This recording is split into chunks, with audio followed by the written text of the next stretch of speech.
Hi, I'm Mike with Dead Air, and today we're going to cover the exciting topic of muzzle device timing. Come and take a look at this with me.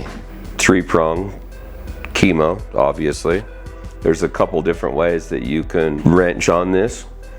This is kind of my personal favorite. That's a old AAC tool I got years ago, but it's actually super awesome for this, and it works on most 3-prong things. I'll just loosen it up.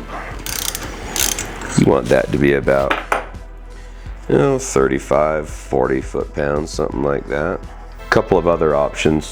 Standard wrench will fit over these flats unless see how it kind of rubs on the shims a little bit right there? Depending on the shims you have and the diameter of your barrel, sometimes these don't fit as well, but there's a low torque.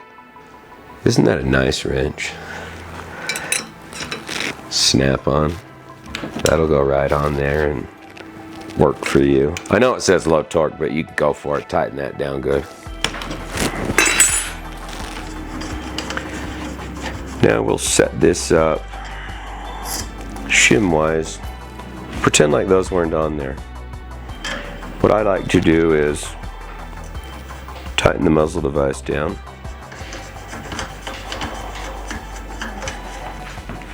See where it clocks. You can't see this from your side, but it's about 10 o'clock here. So what we want to do is add shims to bring that pin and weld hole down to 6. So we'll try a couple shims. You're going to get a little degrees of rotation, the thickness, and they're denoted by whether they have a notch or how many notches they have. So 1 notch, 2 notch, no notch. I think we start out with 3 mediums. We'll see what that does for us.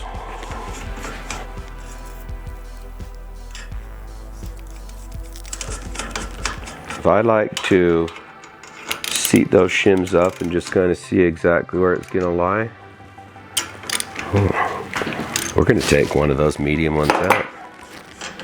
Of course, I never get it right the first time. Put a thin one on there. Personally, I like to put the thinner ones against the barrel.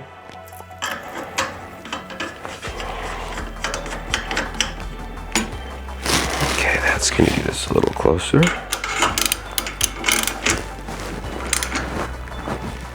Oh, well, that's really close. Just put a little bit of a snug on it.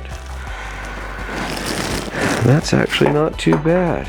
I've done a video previously that shows use of a torque wrench, and we could do that if you guys want to see that again, a little fresher look at that, where we do a little calculation and use a crow's foot and again the socket on it. So we'll go over that. If you want to see that, just let me know in the comments and we'll make another quick video with the torque wrench.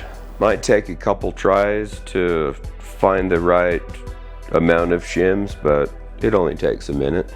Keymo brake, Key Micro brake, any other brand, any kind of flash hider, muzzle device, kind of the same rules apply for timing and torquing.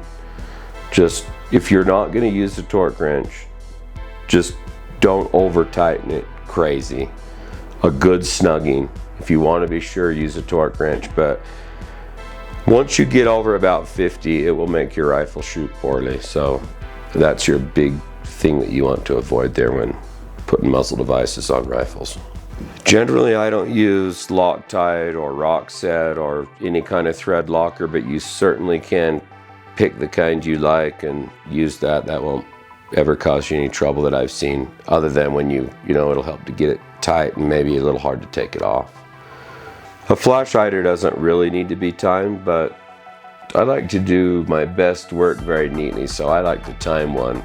And you certainly don't have to. We just happen to time this flash hider here. A brake needs to be timed. On our brakes, it's got holes on top in Keymo and Key Micro, and that's its 12 o'clock position, and then it also has the hole for pin and weld at the 6 o'clock if you're trying to make length. A caveat to this is this AK is threaded 14 left. It seats on the muzzle. Those don't get timed. You just torque that on. Xeno muzzle devices. No timing, no shimming. They are 360 with no up or down. So you can just snug those up and enjoy. If you have any questions, reach out to us on Instagram, Facebook, info@deadAirSilencers.com. We'll help you out with any kind of question that you may have on this if we haven't quite answered one of your questions. Be sure to check out your local stocking Dead Air dealer and deadAirSilencers.com.